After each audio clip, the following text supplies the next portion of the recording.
De construction de la future maison de l'avocat, exécutée à 30%, prendront fin dans 6 mois. L'assurance a été donnée par le ministre en charge de la Justice qui s'est rendu hier sur le chantier pour s'imprégner de son état d'avancement. Les travaux coûtent à l'État 750 millions de francs CFA. Mohamed Kayentao et Adama Kamara. Lancés en mars 2009, les travaux de la future maison de l'avocat ont été interrompus un an après avec un taux d'exécution de 20%. Sur instruction du chef de l'État, les activités ont repris il y a environ 2 mois. Pour s'assurer de l'état d'avancement des travaux, le ministre de la Justice et des Droits de l'Homme, Garde des Sceaux, s'est rendu sur le chantier à Banangabougou en commune 6.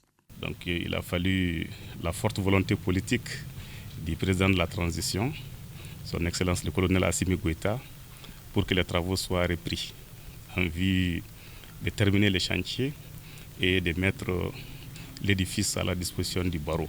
Le président de la transition nous a demandé de suivre particulièrement l'évolution des travaux. Et c'est pourquoi vous avez vu, chaque semaine, il y a la réunion des chantiers qui se tient ici et je lui fais un compte-rendu hebdomadaire.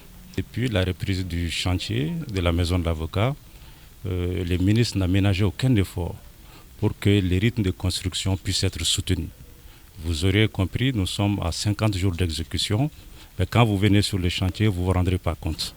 On a l'impression qu'on est à 3 mois déjà d'exécution.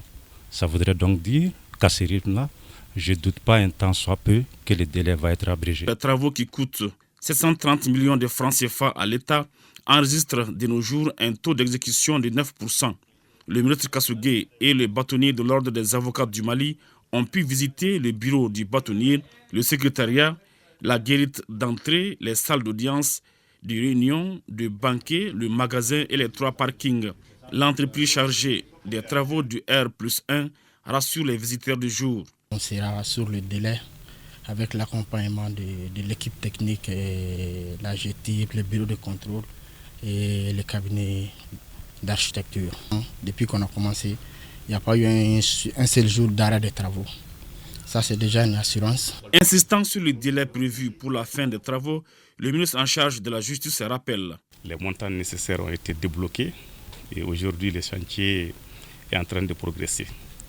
Après l'avoir visité, j'ai vraiment un sentiment de grande satisfaction. Il y a eu de très grandes avancées. La marge de progression est excellente. Bâti sur une parcelle de 3000 m², les travaux de la future maison de l'avocat reprennent de plus belle après 13 ans d'interruption. Cela pour le bonheur de la justice malienne en général et celui du barreau en particulier.